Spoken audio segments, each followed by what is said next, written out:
Hello po. Isang pinagpalang pagkakataon po ulit para sa ating lahat. Pasensya na kayo, ito yung napusuan kong filter Para maiba naman po. Kumusta po tayong lahat?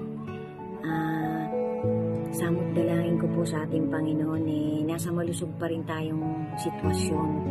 Nasa ligtas at payapang lugar pa rin ang bawat isa na makakakita at magtatry magtapos ng Season 33 ko na to. Nalito na naman ako guys. Season 33 WWTH Part 13. Part 13 na guys. 13 na po tayo.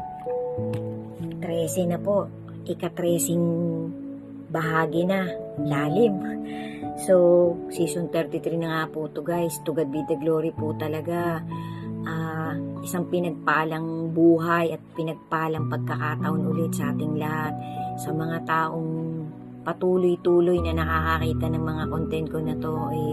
Kahit po kayo nagsasawa na sa pagmumukha ni KCB 2169, paumanhin po, kasi ako po ipinapahiram pa ng panahon at mga ginintuang pagkakataon upang makapaglakap at makaunawa kahit katiting lang, kahit 1% lang po, makaunawa ako sa mga dokumentaryong pinapanood ko in regard sa papalapit na harpacho at sa papalapit na tribulation, na sa akin pong maliit na pagkaunawa sa tulong at gabay ng Holy Spirit ng ating Panginoon, nandun na tayo talaga.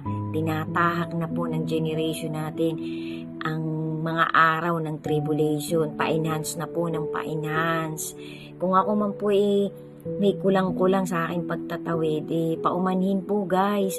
Samahan niyo po ako, isinasama ko po kayo, isinasabay ko po kayo sa patuloy-tuloy kong pagsasaliksik, sa patuloy-tuloy kong paghahanda ng aking maiksing buhay sa nalalapit na, halimbawa, bigla akong bawian ng Panginoon ng lakas ng buhay, bigla akong hindi inaasahang pagkakataon, maratay pa po tayo, at least habang malinaw pa po ang aking kaisipan, habang matuwid pa po akong magsalita, maitry ko pa rin pong makapagtawid ng maliliit na life coach motivation sa aking kapwa-tao, sa mangilan-ngilang nakakapanood ng content ko. Thank you so much po talaga guys. Maraming salamat po sa inyo. Ang Panginoon na po ang bahalang magbigay sa atin ng blessing na kailangan pa ng bawat isa sa atin. 10 ng ating mga pamilya. Amen. Lagi po nating tanawan ng utang na loob ang Panginoon sa pagpapahiram pa po niya sa atin ng malusog na katawan, ng buong anatomy natin na to, na mula ulo hanggang paa, pinapahintulot pa po ng Panginoon na magamit natin sa paglilingkod natin sa Kanya. Kasi wala po tayong ibang tungkulin guys, kundi ang sikapin natin sa ating maiksing buhay, ang sikapin nating magpakabuti na, ang sikapin nating wag na tayong lumihis pa, ang sikapin natin na habang tayo may malinaw pang kaisipan, meron pa tayong wisdom na pinapahiram sa atin ng ating Panginoon. Paglingkuran na po natin silang mag-ama, magpakatuwid na po tayo, sikapin nating makaakay tayo ng mga kapwa-tao natin, kahit ilang pirasong kapwa-tao, kahit ilang pirasong tao lang, maakay natin na maniwala na may Diyos talaga, maniwala na ang lahat ng kabutihan digta ng ating Panginoon. Pero kapag kayo ni kalikuan, kapag kayo ni taliwa sa kanyang beatitudes, hindi yan galing sa ating Panginoon. Kapag ang iyong pamumuhay pananakit ng kapwa, panglalamang ng kapwa, pang-iisa ng kapwa, pangdadahas, pagpapalaganap ng kasinungalingan, yan hindi beatitudes ng ating Creator, galing yan sa masama. So pakaingat-ingatan natin guys ang oras natin na pinapahiram pa sa atin ng ating Panginoon. Magpatuloy-tuloy tayong tumanaw ng utang na loob sa ating Panginoon sa pamamagitan ng sinisikap na talaga nating magpakabuti. Tinalikuran na natin ng, halimbawa, hindi mo naman biglaan talagang matatalikuran ng mga luho ng katawan mo pero ipapakita mo na sa Panginoon na ikaw ay nakadinig ng kanyang salita. Ipapakita mo na sa kanya na paunti-unti tumataliwas ka na. Halimbawa, dati 7 days a week kang mag-iinom, maglalasing ka, unti-unti nakadinig ka ng salita, ng banal na salita ng ating Panginoon, tumimo sa puso mo, ikaw ay unti-unting nagbabago. Kasi not unless ikaw isasamahan ng ating Panginoon, hindi mo kakayaning magbago mag-isa. Yan po ay facts, guys. Hindi natin kayang magbago mag-isa kapag hindi natin pinayagang kontrolin tayo, kontrolin ng Panginoon ang buhay natin, ang ating kaisipan, ang ating pananalita, ang ating motivation. Kapag hindi natin pinabayaang pumasok siya sa buhay natin, hindi natin kakayaning magbago mag-isa. Facts yan, guys. Kahit po yan i-search nyo sa Holy Scripture, nandyan po yan. Hindi talaga kaya ng isang human being na magbalik loob, magbago ng saan niya lang sarili. Kailangan kasama mo na si Kristo. Kailangan humingi ka na ng gabay sa Kanya, humingi ka na ng giya. Kasi kapag ikaw ay nanatili sa motivation mo lang, hindi ka magbabago, hindi mo kayang iwanan ng kasalanang umaalipin sa'yo.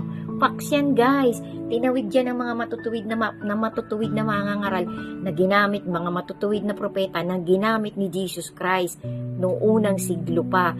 Kasi kapag ikaw hindi mo pinayagang ang salita ng Panginoon ang magdidirect ng buhay mo, lagi kang palihis ng palihis. At kapag ikaw ay palihis ng palihis, sa dulong-dulo ng buhay mo, pariwara ka. Pariwara ka, guys. Hindi yan hearsay. I-search nyo po yan. Na kay Proverbs yan. Si Proverbs ay punong-puno ng wisdom at pagtuturo sa isang human being upang ikaw ay mapalapit sa motivation ni Kristo, ng ating Creator. Si Ecclesiastes, si Job, si Daniel, si Isaiah, si Zacarias. Yan po, si Ezekiel, si Daniel, si Exodus, yan, si Mateo, si Lucas, si John. Ang dami, guys. Ang dami mo talagang matututunan kapag nagbuklat ka ng love letter ng ating Panginoon. Diyan magbabago ang buhay mo. Diyan mo unti-unting makikilala ang mga beatitudes ng ating Panginoon kapag ikaw ay patuloy-tuloy na pinapayagan mong pagharian ka ng salita ni Kristo, ng salita ng ating Diyos Ama. Amen. So guys, ito nga po part 13 na. Baka malito ako. So sabi ko nga po, mix-mix ito ng mga dati ko pang content na nagawa ko na magbibigay sa atin ng dagdag booster kahit katiting lang sa mga mangilan-ngilang nagpa-follow sa akin. Sabi nga nung isang content creator na million na rin po ang kanyang followers, tatakbo na po ang kanyang account. Ibig sabihin, i-verified na taong to. Magaganda po ang mga motivation niya. Minsan sobrang tagus po sa puso. Tagus talaga sa pagkatao ng isang manonood ng kanyang content. Sabi niya your greatest supporter is stranger, and your greatest critic and your greatest